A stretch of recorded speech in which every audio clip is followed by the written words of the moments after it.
Aspolitika.info'nun məlumatına görə Ermənistan rəhbərliyi bəyan edib ki, ölkənin inkişafı üçün hansı tədbirlərin görülməsi məsələsində məsləhətə ehtiyac duymur. Bu barədə Sputnik Ermənistan agentliyinə Xarici İşlər Nazirliyinin nümayəndəsi Anna Nağdalyan bəyan edib. Azərbaycanın Xarici İşlər Naziri Elmar Məmmədiyarovun bu günlərdə söylədiyi fikirləri Anna Nağdalyan belə şərh edib. Baş diplomatımız Ermənistana məsləhət görmüşdü ki, iqtisadi inkişafa nail olmaq üçün Türkiyə və Azərbaycanla münasibətləri nizamlamalıdır. Bizim belə məsləhətlərə ehtiyacımız yoxdur. Bizim üçün prioritet Ermənistanın inkişafı, islahatlar və Qarabağın təhlükəsizliyinin təmin olunmasıdır deyə Nağdalyan bildirib. O qeyd edib ki, Ermənistan xalqı və hökuməti qarşıya qoyulan bütün tapşırıqları yerinə yetirməyə qadirdir. Nağdalyan əlavə edib ki, Qarabağ münaqişəsinin nizamlanmasında bölgənin bütün dövlətləri maraqlıdır və Azərbaycanın da iqtisadi inkişafı bu amillərdən asılıdır.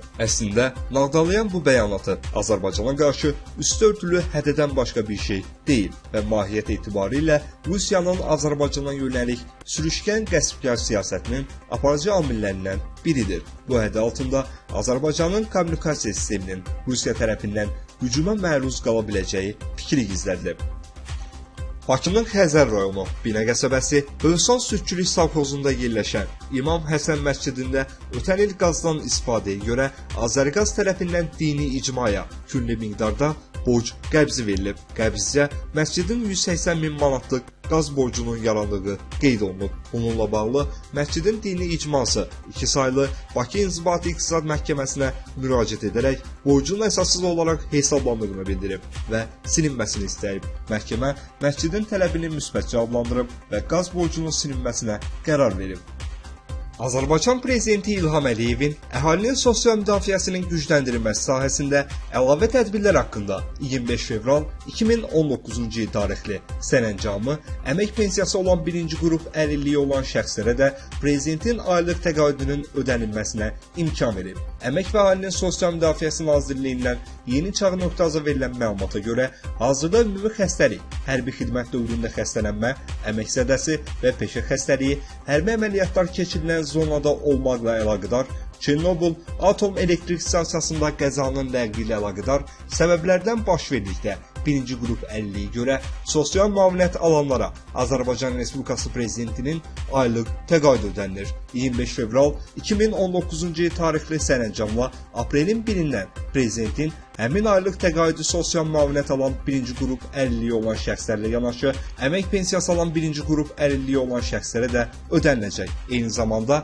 həmin təqaüdün məbləği gələn ayın əvvəlindən 73 manatdan 100 manata çatdırılacaq. Bununla yanaşı, birinci qrup əlilliyi olan şəxslərə, qulluq edənlərə də sərəncamla aprelin 1-dən Prezidentin aylıq təqaüdü veriləcək. Beləliklə, əmək pensiyası alan birinci qrup əlilliyi olan şəxsə də sosial müavinət alan birinci qrup əlilliyi olan şəxs kimi aprelin 1-dən Prezidentin aylıq təqaüdü kimi 100 manat, həmçinin ona qulluq edən şəxs üçün də Prezidentin aylıq təqaüdü kimi 50 manat ödəniləcək. Sərəncam ən əsas kateqoriyalardan olan 577 min vətəndaşı əhatə edir ki, onlardan 300 minə qədəri əlilliyi olan şəxslərdir.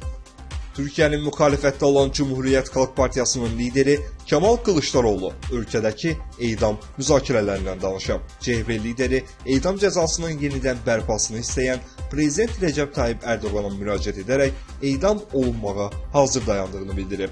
Lakin Kemal Kılıçdaroğlu edamın yenidən bərpa olunmayacağını da deyib.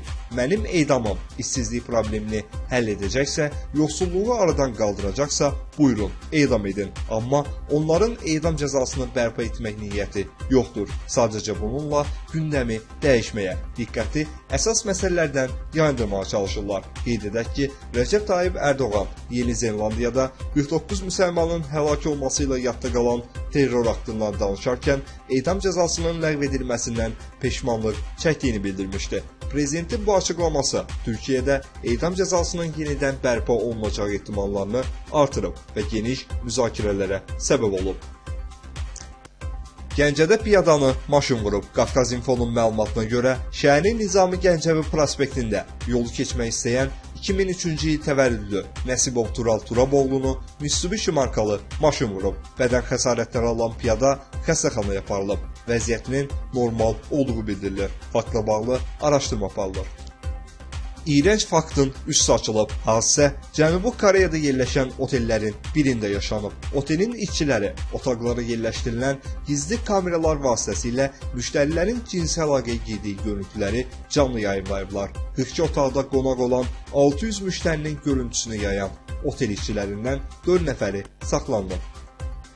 Bakıda inşaatçılar metrosunun çıxışında vurulan xəbərdarlıq hamının marağına səbəb olub. Metronun inşaatçılar stansiyasının çıxışına vurulan xəbərdarlıqda Səbinə adlı qadına müraciət edilir. Kiminsə ailəsini dağıtmaq üzrə olan Səbinə adlı xanıma xəbərdarlıq edilərək məqsədindən əl çəkməyəcəyi təqdirdə onların ikisinin də şəklini Xoşqədəm Hidayət qızına aparıcılıq etdiyi Səni axtarıram verilişinə verəcəyini bildirib. Xəbərdarlıq insanların marağına səbəb olub və sosial şəbəkələrdə müzakirə edilməyə başlanılıb. Xəbərdarlıqda adı keçən xanım aparıcı Xoşqədəm Hidayət qızı məsələyə hələ ki reaksiya verməyib. Sosial şəbəkələrdə Azərbaycan və SSR-nin xalq artisti Zeynəb Xanlarovanın evinin görüntüləri yayılıb. Yayılan görüntülərdə xalq artisti millət vəkili Zeynəb Xanlarovanın evinin bir neçə mərtəbədən ibarət möhtəşəm villa olduğu aydın olur. Əzəmətli evin yaşıllıqlar içində bağçası və geniş həyəti var.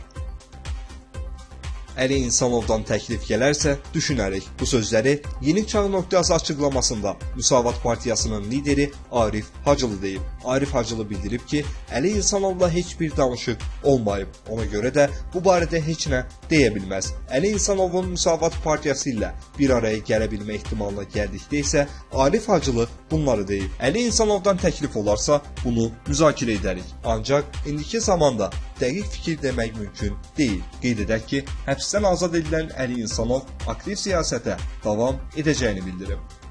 Martın 24-də gözlənilən hava proqnozu açıqlanıb. Ekologiya və Təbii Sərvətlər Nazirliyinin Hidrometeoroloji Proqnozlar Bürosundan Oxu.az verilən məlumata görə Bakıda və Abşeron yarımadasında havanın dəyişkən buludlu olacağı, arabir tutulacağı, əsasən yağmursuz keçəcəyi gözlənilir. Lakin səhər və axşam bəzi yerlərdə çiskinli yağış yağacağı, zəif duman olacağı ehtimalı var.